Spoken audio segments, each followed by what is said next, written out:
अस्सलाम वालेकुम एवरीवन, कैसे हैं आप सब? ठीक है, उम्मीद करता हूँ आप सब ठीक ही होंगे, खैरियत से होंगे। स्टूडेंट्स, आज का जो हमारा टॉपिक है वो है डिस्टेंस टाइम ग्राफ।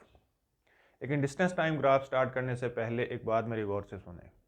अगर आपने स्पीड टाइम ग्राफ की दो वीडियोस लीनियर और नॉन लीनियर मोशन की अगर आपने नहीं सुनी, तो ग्राफ से रेलिवेंट जो कॉन्सेप्ट्स हैं उनको इस लेक्चर में समझना आपके लिए डिफ़िकल्ट होगा। तो अगर आपने वो वीडियोस नहीं सुनी और ग्राफ के बारे में आप इंफॉर्मेशन चाहते हैं कि ग्राफ क्या होता है, इसमें से कौन कौन सी इंफॉर्मेशन हम कैसे कैसे डिड्यूस कर सकते हैं या करते हैं, तो सबसे पहले आप स्पीड टाइम ग्राफ की वीडियो सुने, उसके बाद आप इस पर आएँ। ठीक है, ताकि आपको इस ग्राफ को, इस टॉपिक को समझना ईजी हो जाए। आपके सीआई के जो सिलेबस है उसमें डिस्टेंस टाइम ग्राफ के 4 केसेस हैं। आज हमने वो 4 केसेस ही डिस्कस करने हैं। फर्स्ट वन है if a body is at rest, draw distance time graph. अगर एक बॉडी कांस्टेंट स्पीड से मूव कर रही है उसका डिस्टेंस टाइम ग्राफ। अगर एक बॉडी एक्सेलरेट कर रही है और डिसलरेट कर रही है, ये 4 केसेस हैं, इनके डिस्टेंस टाइम ग्राफ हमने ड्रॉ करने हैं। ठीक है, तो स्टार्ट करते हैं फर्स्ट केस से। फर्स्ट केस है when a body is at rest. मैं सिंपल एट रेस्ट ही लिख रहा हूँ, जारी बात है, एक बॉडी एट रेस्ट है।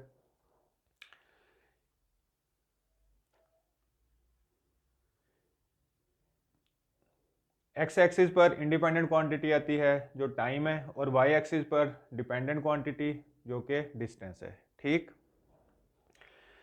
अगर एक बॉडी एट रेस्ट है, सपोज कि मैं यहाँ पर एक वैल्यू लिखता हूँ 10, एक और वैल्यू लिख लेते हैं 20। एक बॉडी अगर एट रेस्ट है, व्हाट डज इट मीन? क्या एक बॉडी जब एट रेस्ट है तो क्या वो डिस्टेंस कवर करती है या नहीं? पहला तो ये क्वेश्चन है। सपोज मैं यहाँ से मूव करता हूँ 10 और 20 मीटर अवे, वहाँ जाके मैं रेस्ट पे आ जाता हूँ, तो क्या मैं वहाँ से कोई डिस्टेंस कवर कर रहा हूँ? नहीं कर रहा। तो इट मीन्स अगर मैंने इनिशियली कोई डिस्टेंस कवर किया है, उसके बाद मैं रेस्ट पे आ गया हूँ, तो टाइम पास हो रहा है। ठीक है, 1 second, 2 second, 3 second, time pass हो रहा है, but distance is not changing. If distance is not changing it means body is at rest. जब एक बॉडी एट रेस्ट है तो उसका जो डिस्टेंस टाइम ग्राफ है वो एक हॉरिजॉन्टल स्ट्रेट लाइन होगी। ठीक है, अब इसकी जो स्लोप है, स्लोप इसकी होगी स्पीड, डिस्टेंस जो कि कांस्टेंट है, और इसकी जो स्लोप है स्पीड, स्पीड क्या होगी? ज़ीरो। जब बॉडी मूव ही नहीं कर रही, इसका मतलब है the body is at rest, it means body is not covering any distance, so speed is zero. तो इट मीन्स कि बॉडी जो है वो एट रेस्ट है। स्पीड इसकी स्लोप से पता चलेगी हमें, ये मैं स्लोप का वर्ड भी यहाँ लिख देता हूँ। और दूसरा हमने पढ़ा था एरिया। ये एरिया जो है हमें किस क्वांटिटी की इंफॉर्मेशन दे रहा है? तो एरिया के लिए अगर हम फाइंड आउट करना चाहें क्वांटिटी, तो डी ओ टी को मल्टीप्लाई करें। एरिया इसी तरह फाइंड करते थे कि वाई और एक्स एक्सिस की क्वांटिटीज़ को मल्टीप्लाई करके जो हमारे पास फिजिकल क्वांटिटी आएगी वही उस एरिया की इंफॉर्मेशन देगी। तो फिज़िक्स में कोई ऐसी क्वांटिटी अभी तक डिस्कवर नहीं हुई जो डिस्टेंस और टाइम का प्रोडक्ट हो। It mean there is a no quantity. इसका मतलब है कि डिस्टेंस टाइम ग्राफ का जो एरिया है हमें किसी चीज़ की इंफॉर्मेशन प्रोवाइड नहीं करता, हमें जस्ट स्लोप से ही जो इंफॉर्मेशन मिलेगी that is enough for us for this distance time graph. ठीक है, तो यहाँ से आप ये भी समझ गए होंगे कि मैंने सबसे पहले स्पीड टाइम ग्राफ को ही एक्सप्लेन क्यों किया था, ईच एंड एवरीथिंग, ताकि इजीली डिस्कस हो जाए। चलें, सेकंड केस है अगर एक बॉडी जो है कांस्टेंट स्पीड से मूव कर रही है। स्पीड कांस्टेंट है, इट मींस स्पीड क्या है? बेसिकली डिस्टेंस टाइम ग्राफ की स्लोप है। जब भी किसी ग्राफ की जो स्लोप है वो कांस्टेंट होगी, उसका जो ग्राफ है वो इस तरह ड्रॉ होगा। ठीक है, ये एक स्ट्रेट इंक्लाइन लाइन है, इसका मतलब है डिस्टेंस जो है इस केस में क्या हो रहा है? Distance is increasing uniformly. इसकी डिटेल सारी आपको स्पीड टाइम ग्राफ में मिलेगी। डिस्टेंस इंक्रीज कर रहा है यूनिफॉर्मली, अगर 1 सेकंड में 10 है, 2 में 20 है, 3 में 30 है, यूनिफॉर्मली इंक्रीज कर रहा है।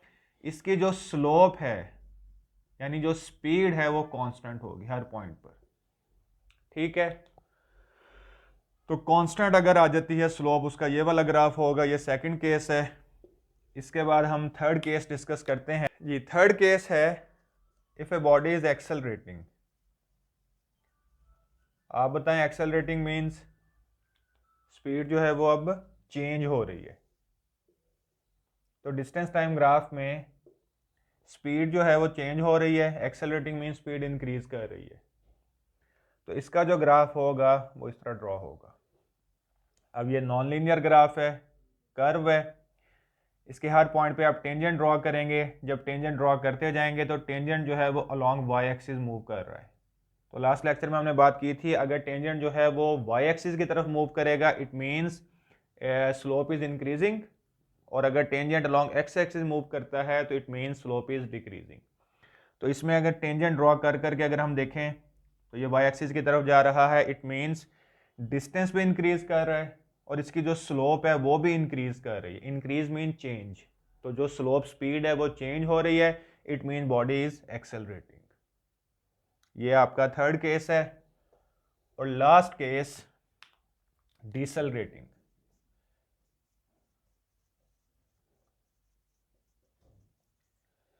अगर आपने एक्सेलरेशन वाली वीडियो नहीं देखी तो उसको लाजमी देखें, क्योंकि वहां पर मैंने डिसेलरेटिंग को फुली एक्सप्लेन किया था कि डिसेलरेटिंग की क्या क्या कंडीशन होती हैं। यहां पर भी डिस्कस कर लेते हैं। डिसेलरेटिंग में हमेशा जो स्पीड है वो डिक्रीज होती है, बॉडी स्लो डाउन होती है, तब डिसेलरेटिंग होती है बॉडी। ठीक है, इस केस में जब हमने ग्राफ को ड्रॉ करना है तो ग्राफ यूं ड्रॉ होगा। अब इस केस में देखें, अगर हम हर पॉइंट पे टेंजेंट ड्रॉ करें तो टेंजेंट जो है वो जा रहा है, मूव कर रहा है along X axis. It means if tangent is moving along X axis, slope is decreasing. Distance increase ही कर रहा है लेकिन स्लोप जो है वो डिक्रीज कर रही है। स्लोप स्पीड है, स्पीड डिक्रीज कर रही है, बॉडी स्लो डाउन हो रही है। जब भी बॉडी स्लो डाउन होती है तो उसमें जो क्वांटिटी आती है वो होती है डिसेलरेटिंग। ये वाला ग्राफ है डिसेलरेटिंग का। मैं फिर बताता हूँ, डिस्टेंस इंक्रीज हो रहा है लेकिन बॉडी जो है वो डिसेलरेट हो रही है, उसकी स्लोप डिक्रीज कर रही है। तो ये स्टूडेंट्स 4 केसेस थे जो आपके सीआई के सिलेबस के अकॉर्डिंग थे। हमने 4 केसेस यहाँ पर हमने डिस्कस कर लिए हैं। आप इनसे रेलिवेंट क्वेश्चन वगैरह सॉल्व करें। जितनी प्रैक्टिस आप ज़्यादा करेंगे ग्राफ से रेलिवेंट क्वेश्चन पर, आपकी ग्रिप उतनी ज़्यादा स्ट्रांग होगी। ठीक है, इसमें कोई क्वेश्चन नहीं, क्वेश्चन मैंने सारे करवाए थे लास्ट लेक्चर में। एक दो चीज़ें डिस्कस कर लेते हैं आपकी सेल्फ ग्रूमिंग के लिए। फॉर एग्जांपल ये डिस्टेंस टाइम ग्राफ है।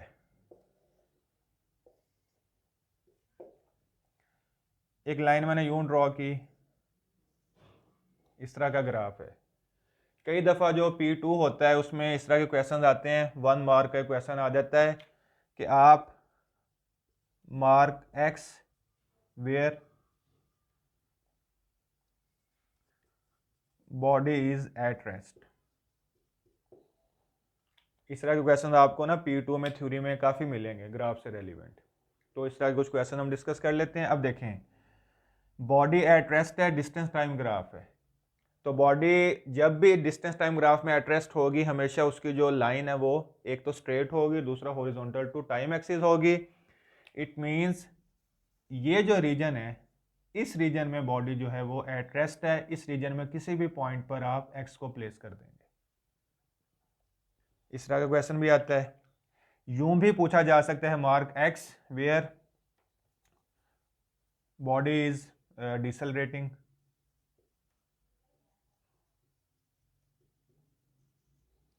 एक्सेलरेटिंग और डिसेलरेटिंग डिस्टेंस टाइम ग्राफ में जब भी आएगा वो नॉन लीनियर है, कर्व है।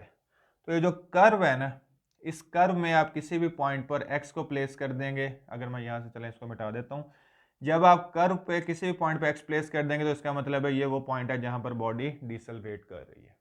ठीक है, तो इस तरह के क्वेश्चन जो हैं वो आपके P2 में अमूमन पूछे जाते हैं ग्राफ से रेलिवेंट। पास पेपर जब आप करेंगे तो उसमें आपको ये चीज़ क्लियर हो जाएगी। तो स्टूडेंट्स, इसके बाद एक टॉपिक है हमारा इक्वेशंस ऑफ मोशन का, जिसमें 3 इक्वेशंस ऑफ मोशन आपने मेमोराइज करनी है।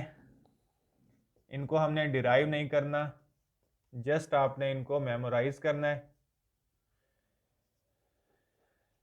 ये सेट है तीन इक्वेशंस का, जिससे हम काइनामेटिक्स में, डायनामिक्स में मोशन को स्टडी करते हैं। फॉर एग्जांपल एक बॉडी मूव कर रही है, for a moving body if I want to find initial speed, final speed, how much time will it take to move from one place to another place, acceleration etcetera etcetera, इस तरह की जो भी values मुझे find out करनी है, तो I have a set of equations, this set of these equations is called equations of motion.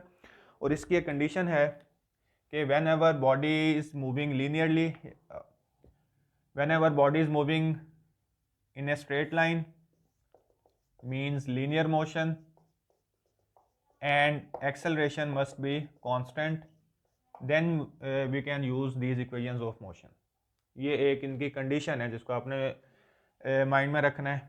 तो first equation Vf equals Vi plus AT, this is the final speed, initial speed, acceleration and time. Velocity भी हो सकती है, velocity के लिए हम arrow put कर देंगे, ठीक है। तो मैं अभी इसको जनरल सिंपल फॉर्म में लिख रहा हूँ। समटाइम्स आप जब पास पेपर के क्वेश्चन सॉल्व करेंगे ना, या पेपर में भी कई दफ़ा इस तरह होता है कि वो इनिशियल स्पीड, नोटेशंस डिफरेंट हो सकती हैं, इनिशियल स्पीड को v से डिनोट कर देंगे, फाइनल स्पीड को वो u से डिनोट कर देंगे। तो उस केस में ये इक्वेशन बन जाएगी u is equal to V plus AT। हो सकता है किसी जगह पर आपको यूं भी लिखा नज़र आ जाए। तो आपने क्या मेमोराइज करना है, आपने क्या याद रखना है, आपने वेरिएबल्स याद रखने हैं। ये वेरिएबल्स डिनोट किसको कर रहे हैं, आगे जो मर्जी हो जाए। आपको पता है कि यहाँ पर फाइनल स्पीड आनी है, तो यहाँ जो भी लिखा हो XYZ कुछ भी लिखा होगा वो फाइनल स्पीड है। यहाँ पे जो लिखा होगा वो इनिशियल स्पीड है, आगे एक्सेलरेशन और टाइम है, ठीक है। तो ये चीज़ आपने जहन में रखनी है। कई दफ़ा स्टूडेंट्स इससे बहुत कंफ्यूज होते हैं। सेकेंड इक्वेशन है S equals VIT plus half AT square. S distance है, नोटेशन डिफरेंट जगहों पर डिफरेंट हो सकती है, किसी जगह पर x भी हो सकता है, d भी हो सकता है, h भी हो सकता है। अगर h है तो यहाँ पे g आ जाएगा, कोई भी नोटेशन हो सकती है। s डिस्टेंस है, इनिशियल स्पीड, टाइम, एक्सेलरेशन और टाइम, ठीक। ये सेकंड इक्वेशन है। और थर्ड इक्वेशन है 2AS equals VF square minus VI square. Acceleration, distance, final speed, initial speed with square. तो ये थर्ड इक्वेशन है। ओ लेवल्स में, ए लेवल्स में, या इससे हायर स्टडीज में भी आप जाते हैं ना, तो ये इक्वेशंस ऑफ मोशन आपका पीछा नहीं छोड़ने वाली। ये किसी ना किसी फॉर्म में, किसी ना किसी शक्ल में ना, ये आपके सामने आएंगी लाजमी। तो आपने इनको अच्छी तरह मेमोराइज करना है, ये बहुत इंपॉर्टेंट है।